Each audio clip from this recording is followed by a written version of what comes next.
Ate Maria Ira, Boss Mac, napanood mo bid ni Cruz Ulo. Makikialam na daw si PBBM sa awayang MG at Culaong. May hawak daw na flash drive ang Malacanang. Yun nga po, ako nagbigay nun. Gusto kay Culaong yung question sa Islam book na may relationship with my parent. No parent at all. Michael Sakbato, na natawa nga ako nung in-interview nila yung OG Sacred ko, no. Rapper din ako at idol ko yung OG Sacred. Kaso sa interview ni OG Culaong ata, yun lumabas. Ako. Shout out, Chris Ulo. Wala man dito. Wala. Alam di ba si Chris Ulo? Ano yan ni ano? Ito no joke, no joke.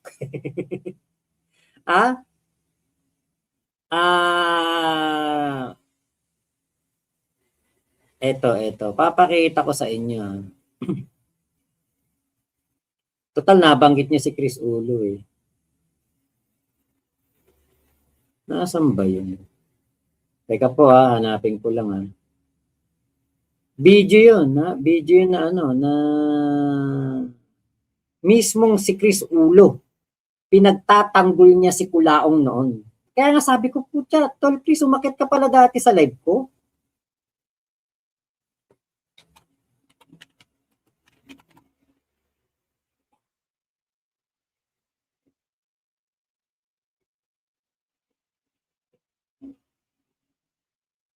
Ito, teka. I-download ko lang po Mabilis lang naman to Ito, para makita po ninyo.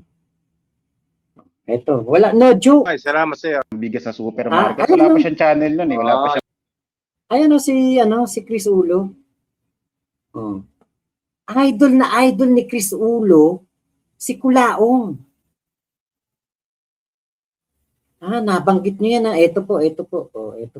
Yeah, bye-bye. Bye-bye. Salamat sa iyo, Makmak. Salamat po. Okay. Chris Ulo, ayan, si Chris Ulo. Ayan. Hello. Hey, hindi pa po kami magkaibigan ni Chris Ulo dito. Magkakilala lang. Actually, hindi ko nga siya natandaan eh. Nakita ko lang to sa interview ko kay MCM. Tapos pinasa ko kay Chris Ulo. Good afternoon. Okay, welcome. Una nagpapasalamat ako kasi nakakita ko sa live stream mo. Saka magandang hapon, umaga, tanghali sa lahat ng FLM vloggers. Una Mac, binabati kita kasi hindi ako nagbo-vlog about kay FLM, pero matagal niya na akong taga-subaybay mula pa nung bumili siya ng bigas sa supermarket. Wala pa siyang channel noon eh. Wala pa siyang YouTube channel. Matagal na nga yun. Matagal na rin akong sumisili paminsan-minsan sa sa Oy, Tol JC. Shoutout sa iyo Tol JC, Mama Chup Chup. Mga vlog mo. Alam mo sa totoo lang bilib ako sa iyo, para kang si para kang si mayan tulad kita kay Senator Bongo eh. Kumbaga parang ito si President Duterte sa FLM, kahit marami nang tumitira sa kanya, doon ka pa rin sa likod eh. Kaya yung mga anti-FLM, ikaw talaga pinupuntirya. Kasi bukod sa malaking channel mo at ikaw talaga yung laging nagtatanggol, kaya bukod kay FLM, ikaw talaga yung laging tinitira eh. Ikaw talaga eh. Yung sinabi ni Madam kanina, ni Madam MCM ba yun? Tama, yes. Oo. Na tama, irespeto natin, no? Kasi ako, hindi ko pinagtatanggol si FLM sa social media. Pero sa personal, pinagtatanggol siya sa inuman, minsan sa kamag-anak ko pa, sa kalsada, may grupo kahit kasi mga tambay na pag-uusapan siya lalo nung totoo yun. Mga bandang lockdown ganito no, nirerespeto natin sinasabi ni Madam ni MCM na wag muna natin katulad ng mga FLM vlogger, wag muna siyang i-content. Ang problema kasi yung mga anti-FLM na napapanood natin na tinitira siya, sinisiraan, yung ibang FLM na hindi mapanghawakan yung kalooban nila, alam mo yun, yung sa pagmamahal mo doon sa tao, hindi ka makatiis. Gusto mong i-rebat gusto mong sumagot. Yun yung mahirap. Yung mahirap. Kasi, biro mo, mahal mo yung tao. Tapos alam mong totoo yung tao. Tapos may mapapanood kang ganito. Tapos yung iba pa, nagmamalaki pa. Tama. Payat pa kami dyan ni Chris Ulo. Si Chris Ulo, payat pa dito Si Bongo ka pala. Nagulat nga ako, nakita ko dito si Chris Ulo. Hindi ko talaga to natatandaan. Nakita ko lang to nung yung kasing live namin ni MCM. Tinago ko yun eh. Pinrivate ko yun. May isa pang napapanood ako na matanda na pinagmamalaki niya na yung subscriber niya raw, hindi ko nababanggitin yung pangalan, malaki na daw. Hindi ho ba kayo nahiya? Tumaas yung subscriber. Actually, sila Chris Ulo, yan. Di ba, umakyat sa live ko. Si Top 1, baka kilala niyo yun. Dati talagang ano yun, talagang nasa live ko lang yun. Nanonood, nagko-comment. Pero ngayon, live streamer na. Si Top 1, baka po kilala niyo yun. Pero nyo kakasira dun sa tao? Yo. O di ba kayo nahiya? Pinagmalaki. Ayan, si Buster. Baka kilala niyo si Buster TV. DDS yan ngayon. Dati lang din sa akin yun. Ang dami pong mga vlogger na nasa live ko lang dati. Nagsa-shoutout, umaakyat, nakikilive, nagpapapromote. Ngayon hindi na ako kilala. Inyo pa. Pero ako yung ako yung vlogger na kahit na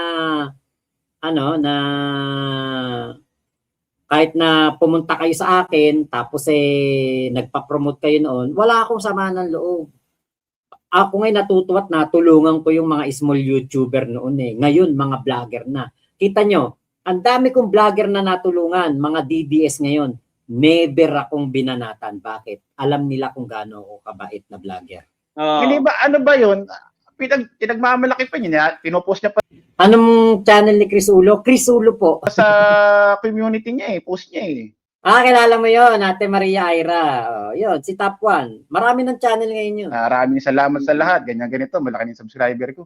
Lumaki lang naman niya, kakasira mo doon kay FLM. Yes, tama, Kung tutuusin, minsan niya, yung video na yun, yung video nung matanda. Hirap na hirap akong tapusin. Ang boring talaga. Nakakaantok. Hindi ko talaga magawang tapusin. Sa totoo lang. Pero yung mga iba naman, meron pa nga wala namang, dito ka magtataka. Yung iba walang YouTube channel. Unang first gawa ng content niya, FLM agad. Doon ka magtataka. Paano nangyari yun? Ibig sabihin, nagpunta ka rito sa platform na ganito para siraan mo lang yung tao. Sabihin nyo, maraming ganitong kaso, maraming ganyan, maraming ganito. Kami, hindi namin alam yun. Ba't di ka magpunta doon? Di ka tumistigo kung lahat alam mo. Di ba? Kami, ako mismo, nung pinanonood ko sa FLM, ako saksim buhay talagang totoo na nabigay siya ng tulong. Kasi may kamag-anak ako sa Caloocan na mismo tumanggap ng bigas galing kay FLM. Saksi akong buhay. Pero yung pinaparatang nyo sa mga tao, hindi pa po napapatunayan yan. Pero yung pagtulong niya, 100% ako saksim buhay na talagang nakatulong siya nung mga panahon ng may pandemic, nung lockdown. Totoo po yan kasi yung pinsan ko talaga pong nakatanggap. Yun lang po ang masasabi ko. At maraming salamat po sa lahat. Actually, ito si Kalupa, shoutout sa'yo, kakilala ko yan, tsaka matagal ko nakakilala yan, taon na. Tapos si Nino Barsaga, kung nanonood siya ngayon, shoutout sa'yo. Okay, salamat Kuya Chris Ulo. Meron ka bang gustong i-shoutout? Yung kapamilya mo o kamag-anak mo na nakakatalo mo sa inuman. Pwede mong shoutout, bigyan kita ng pagkakataon. Hanggang ngayon, nagdidebate pa rin kami. Pinagtatanggol ko pa rin si FLM. Dahil una-una pinanonood kasi nila, puro antay lang. Ako, nanonood ako ng antay, nanonood ako ng pro. Pero talagang lamang yung pro Talagang mas ko kay FLM. Talagang lalo na yung mga iba talagang paninira lang talaga. Maraming salamat lahat, Makma Pablo. Salamat Kuya Chris Ulo. Salamat. Thank you. Okay. Yan, welcome sa'yo, JC. Ayun, si Dragon Boy JC, Unleashed at syempre, si JC Curse. Langya ka, kanina ka pa sa likod. Ayan, andyan sila, si Tol JC yan. 4 years, 5 years ago, tong video na to. Pero walang tatalo kay Parking Boy at Dragon Boy, lumuluhan ng graba sa live ngayon. Totoo. Manggagata si Bagtit kaya, ano kaya binabanata nun? Michael Sabactona. Sakbatona pala. Ayun, dinadalaw ko lahat ng alam kong pula ang vloggers dati para basagin sila. Okay. Love ka pa din naman ni Kuya Buster, parang ako wala akong ano sa mga yan. Si Kuya Spencer nga, nag-birthday nung asing ko, binati ko pa. Si Tol Jojo, binabati ko yung mga yan. Nandyan pala ako sa live na yan. Oh, Tol JC, nakatago lang yan. Pinrivate ko yan eh.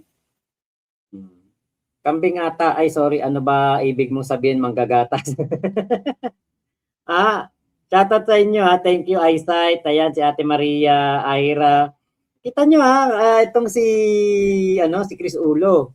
Hindi pa kami magkakilala talaga ng dito ngayon eh. Nagkasama kami sa sa Hong Kong.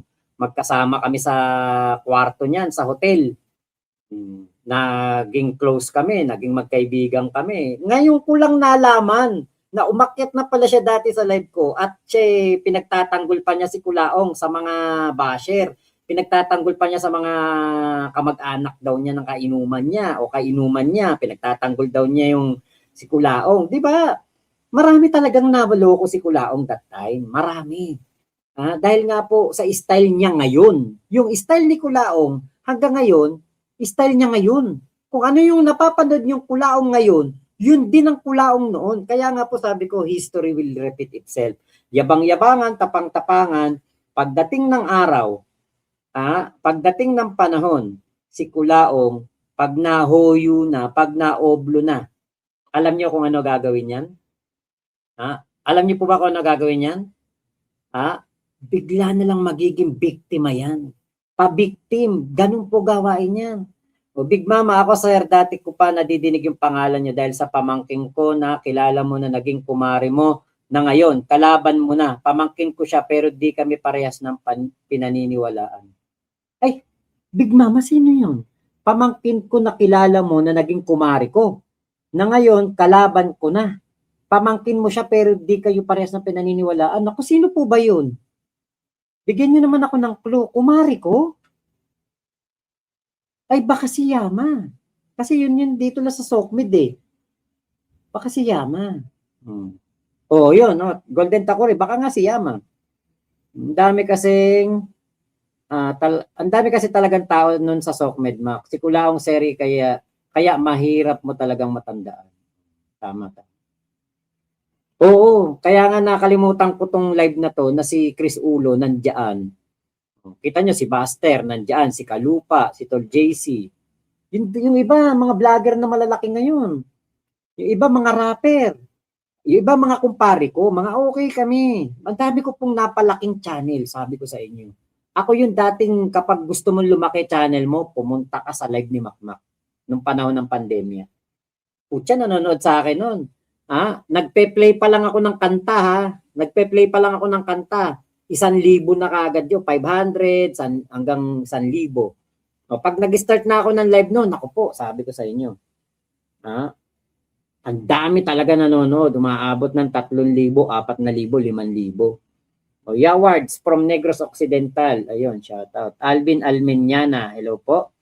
Michael Sabactona, luma na style ni Kulaong, maingay sa una. Pag nabaon na siya,